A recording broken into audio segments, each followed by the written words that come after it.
Good morning, everybody.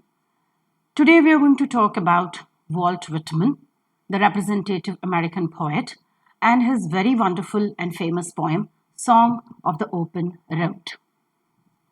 Walt Whitman, 1819 to 1892, is an American poet, essayist, and journalist. A humanist, he was a part of the transition between transcendentalism and realism, incorporating both views in his works. Whitman is among the most influential poets in the American canon. Often he is called as the father of free verse.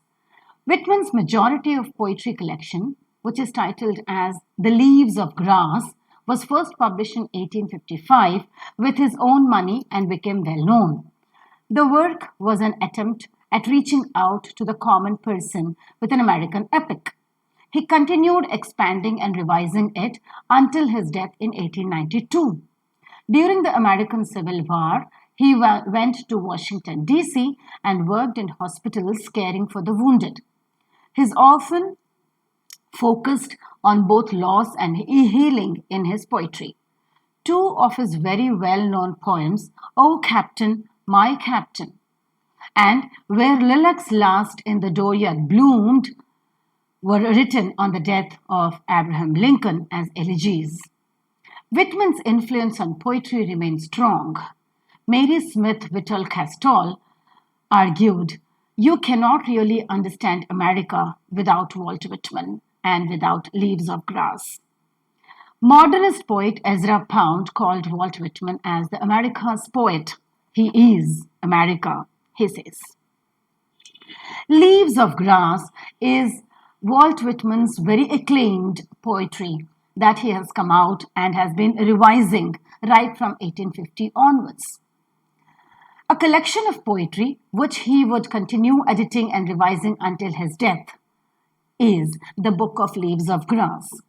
Whitman intended to write a distinctly American epic and used free verse with a cadence based on Bible. Whitman paid for the publication of the first edition of Leaves of Grass himself and had it printed at a local print shop during their breaks from commercial jobs. A total of 795 copies were printed. No name is given as author. Instead, facing the title page was an engraved portrait done by Samuel Hollier, which you could see on the slide, but 500 lines into the body of the text, which he calls himself Walt Whitman, an American, one of the roughs, a cosmos, disorderly, fleshly, and sensual, no sentimentalist, no stander above men or women or apart from them, no more modest than immodest.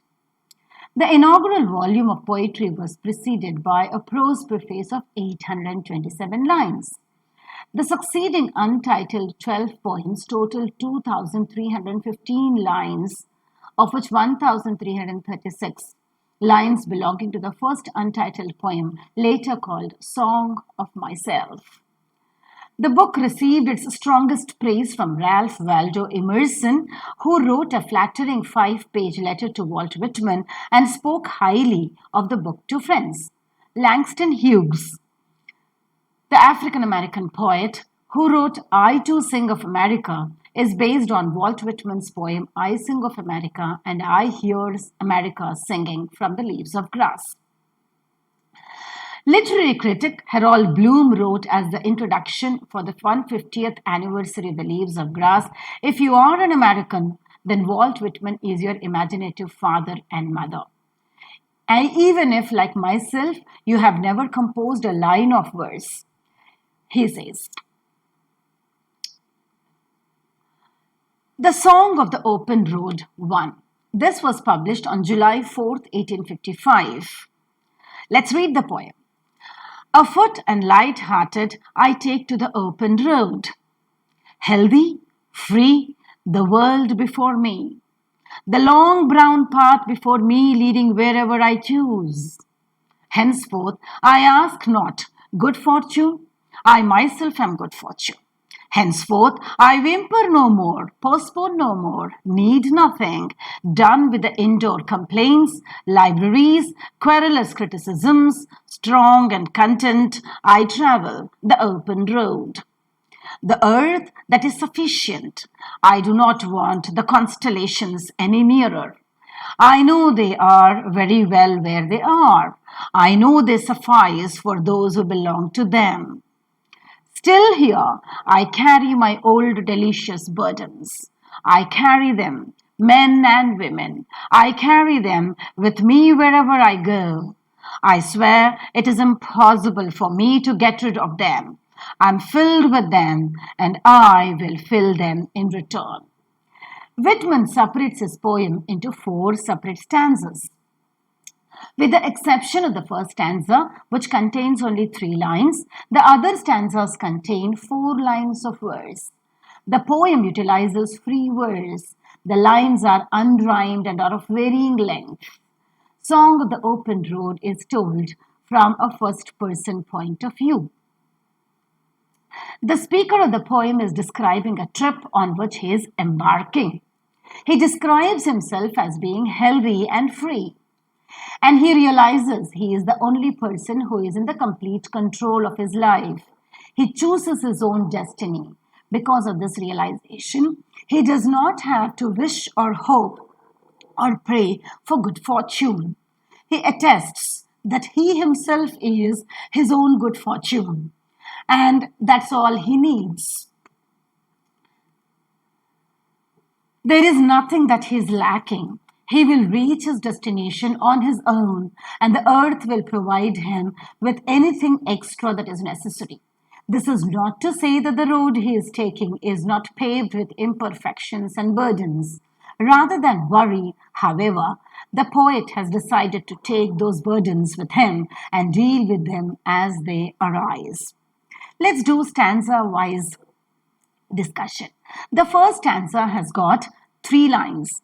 Afoot and light-hearted, I take to the open road. Healthy, free, the world before me, the long brown path before me, leading wherever I choose.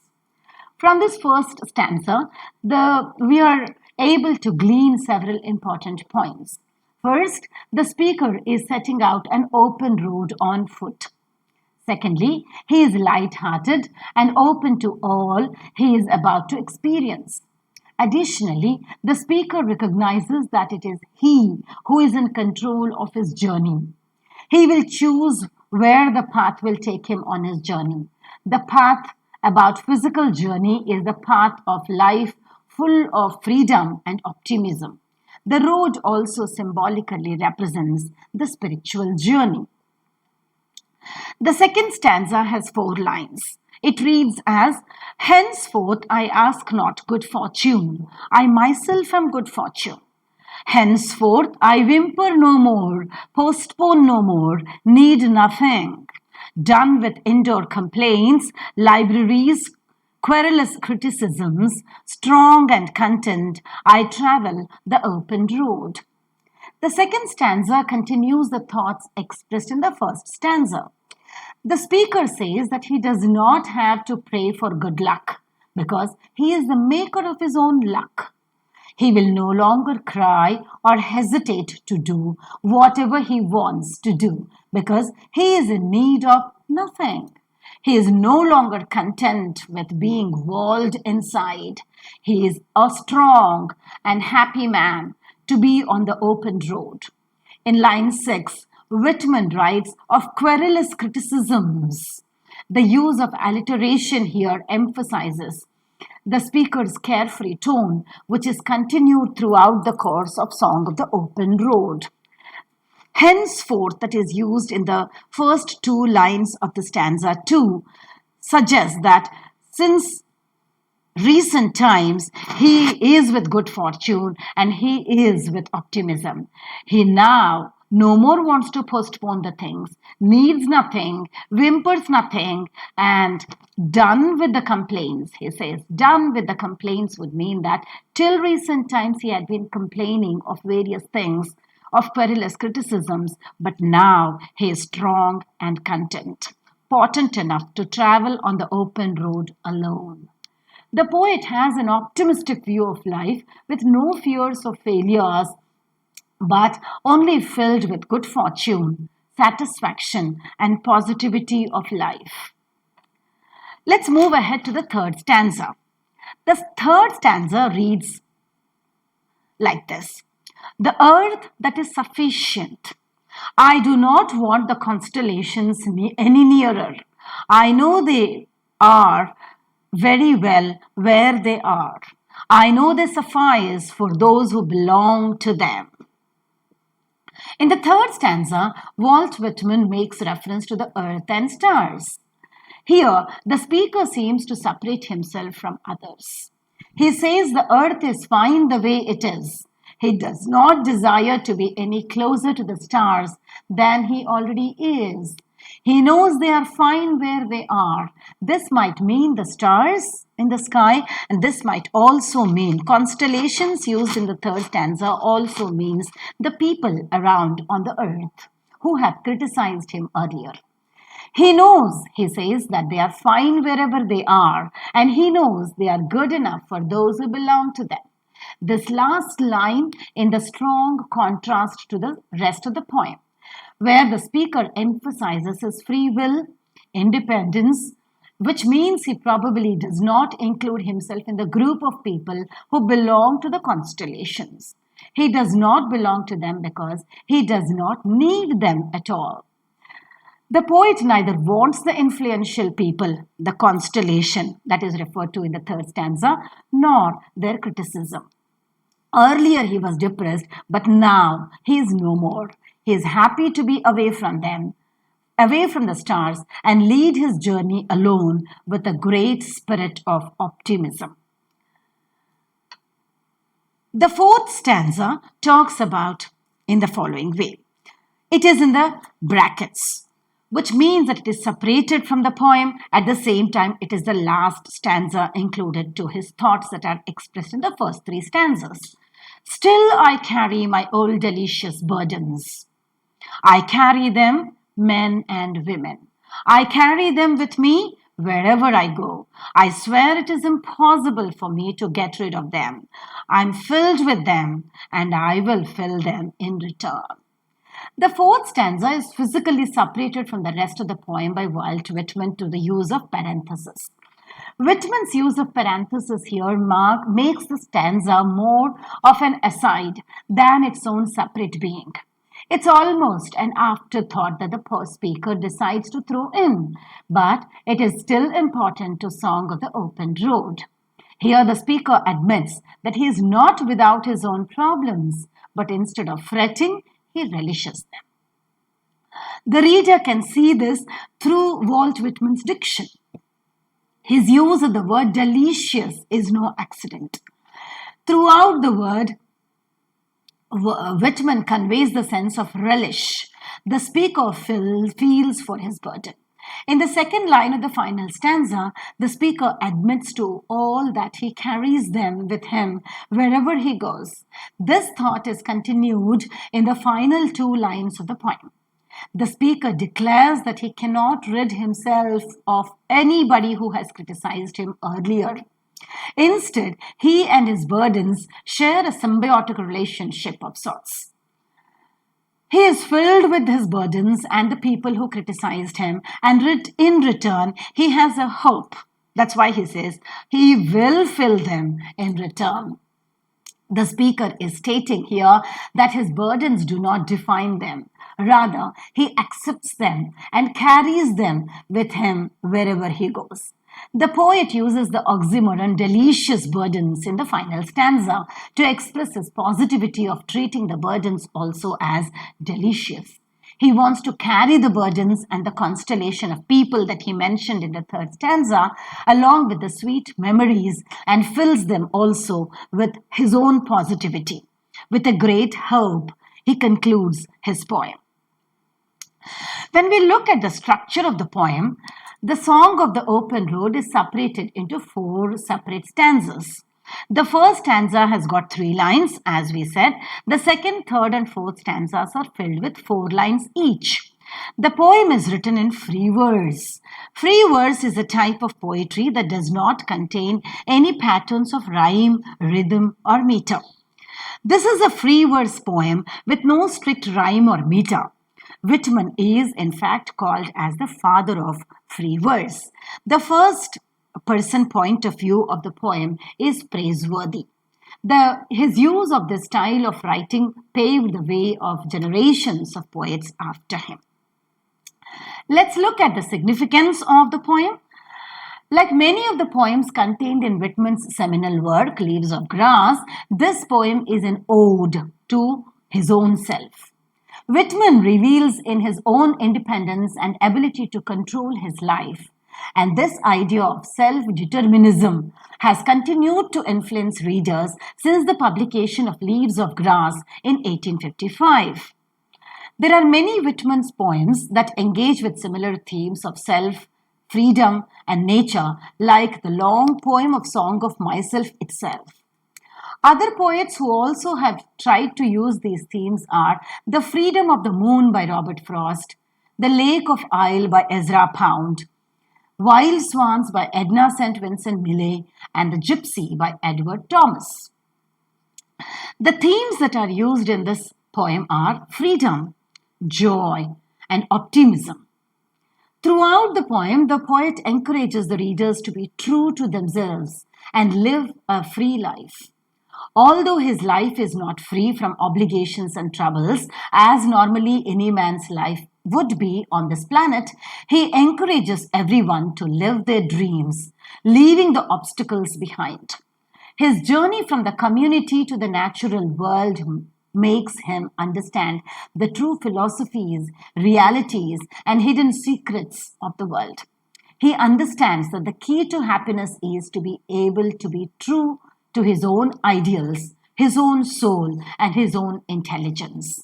Therefore, the poem establishes the idea that the earth offers us multiple chances to fulfill our dreams with the right amount of motivation and determinism.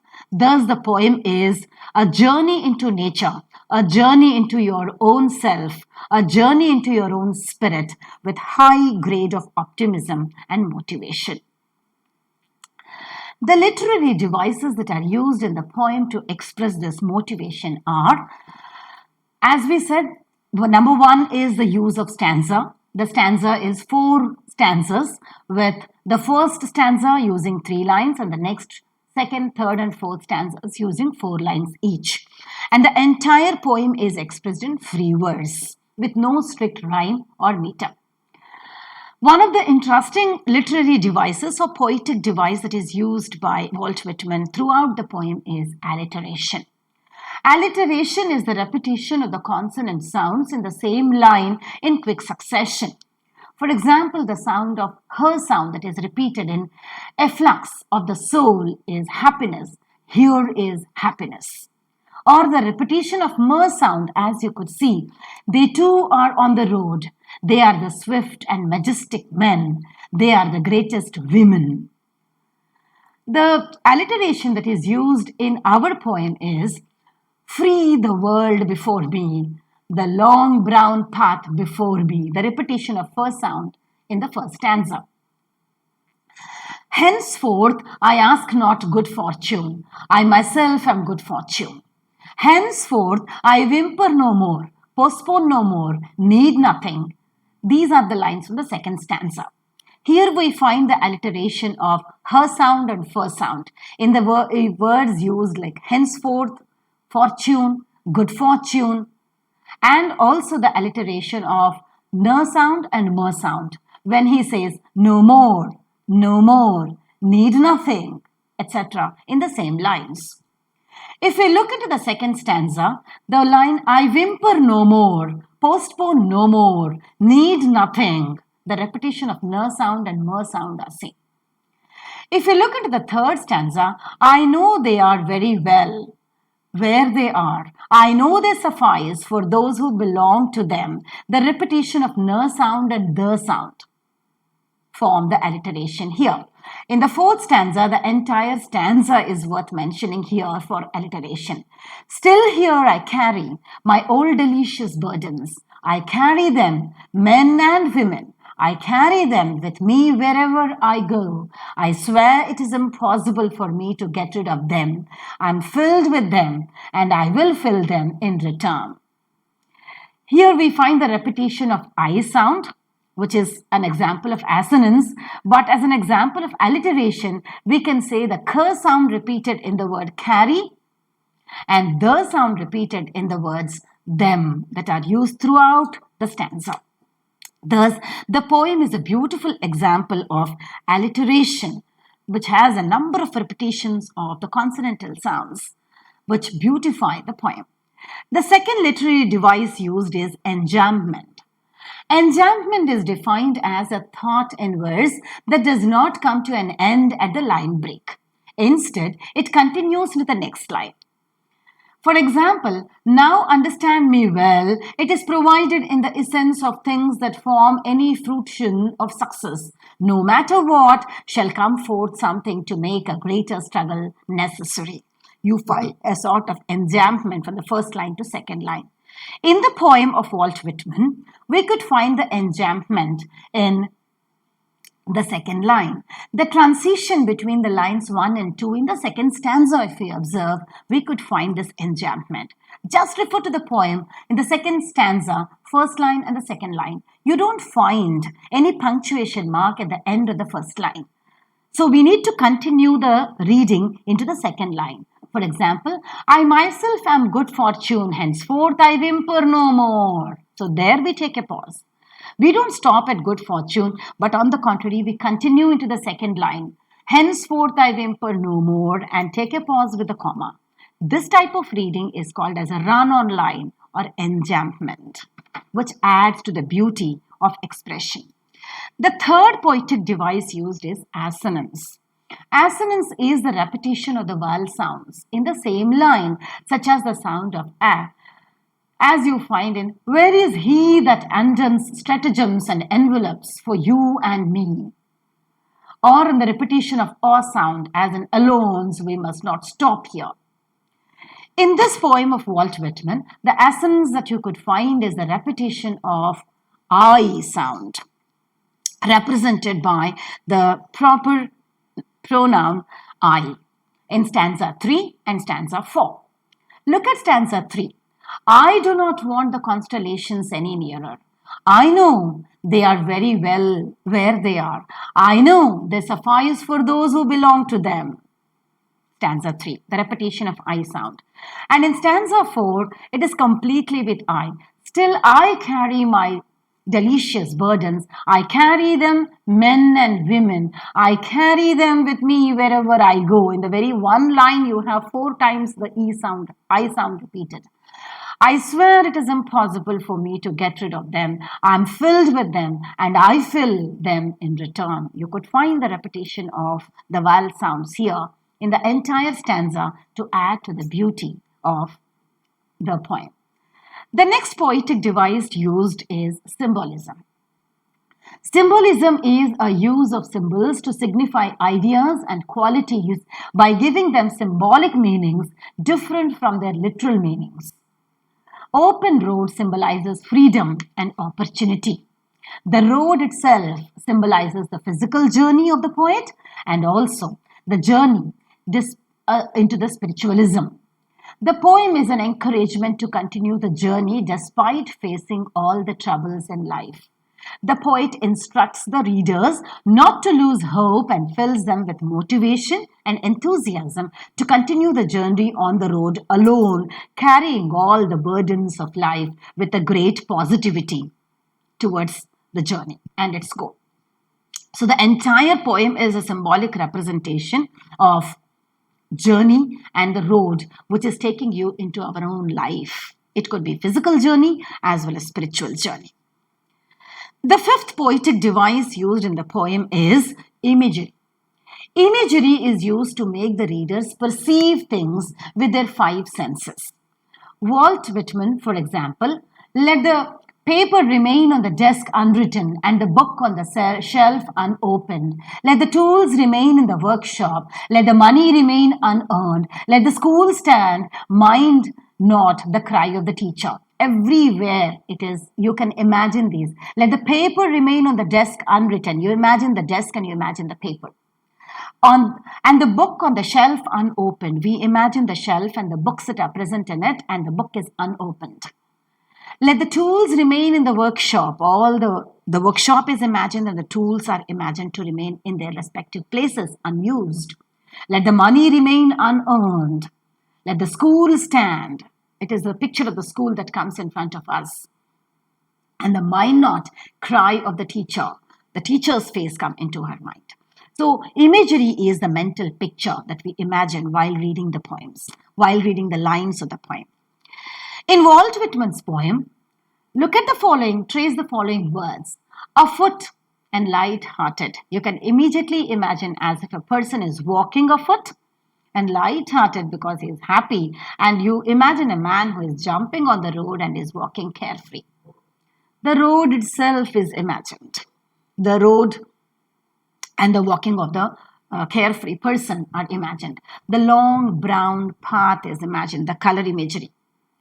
Strong and content. You imagine a person who is strong enough, content enough, satisfied, and walking with great swift.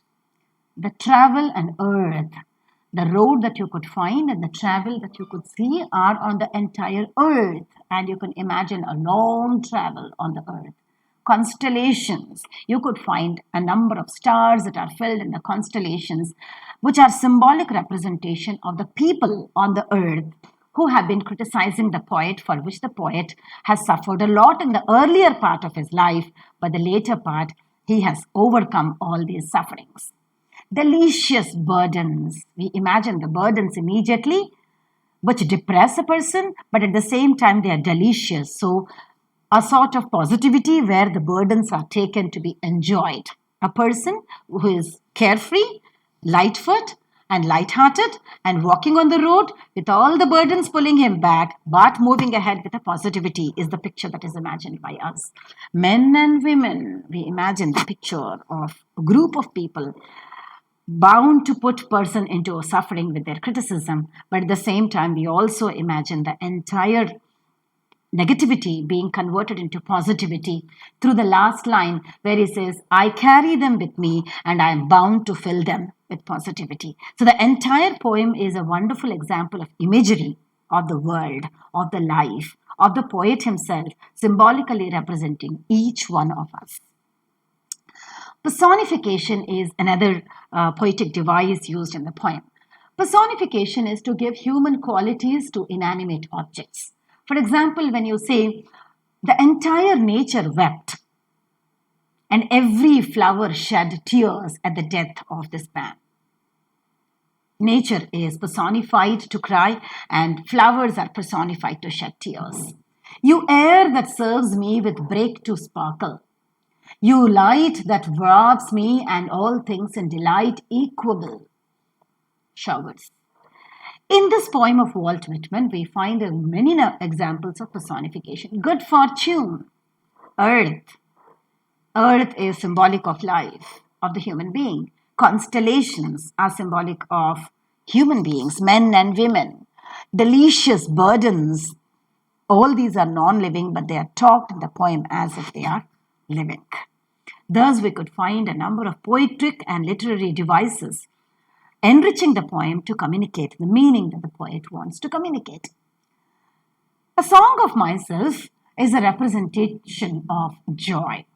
This poem is an expression of happiness as the speaker narrates what he feels and observes while walking on an open road. Right from the state of his journey, he separates himself from all worldly needs. He takes pride in the knowledge and believes it is his greatest of all the possession. The traveler knows that he is in charge, determining which path to choose. He is traveling alone on the road, feeling the pressure of the society. He admits that he and his burden share a meaningful relationship. Therefore, he has to carry it all along everywhere. Moreover, he believes that the road opens outlooks for multiple opportunities. The road symbolizes the physical journey as well as the spiritual journey. As all heroic deeds were performed in the open air and all free poems were also written in a carefree environment, he calls upon the readers to join him in his spiritual journey to find the hidden treasures, to understand what is unclear to them in a more appropriate way. He assures them that the road is safe as he has tried it as well. Also, he instructs them not to lose hope, even if they feel that the earth is not treating them fairly. He recalls that the dangers could be from natural calamities as well as man made calamities. The poem is an encouragement to continue the journey despite facing the troubles in life. The poem also is highly popular, and the popularity of the Song of the Open Road by Walt Whitman is because of the life lessons, observations, and positivity that the poem communicates. The poem speaks about the freedom the speaker feels on his journey. It also talks about how this journey fills his heart with immense pleasure. Though the poem was written in the mid 19th century, it is very much applicable to all times and even today. The readers would feel motivated and encouraged to enjoy nature, traveling, to be bold and courageous. The poem covers every aspect of human life and offers a solution as well. Thus, the poem is the representation of human life, motivation, encouragement, and with a hope. Thank you very much for watching this video on Walt Whitman's Song of the Open Road. Stay tuned for the next videos. Bye for now.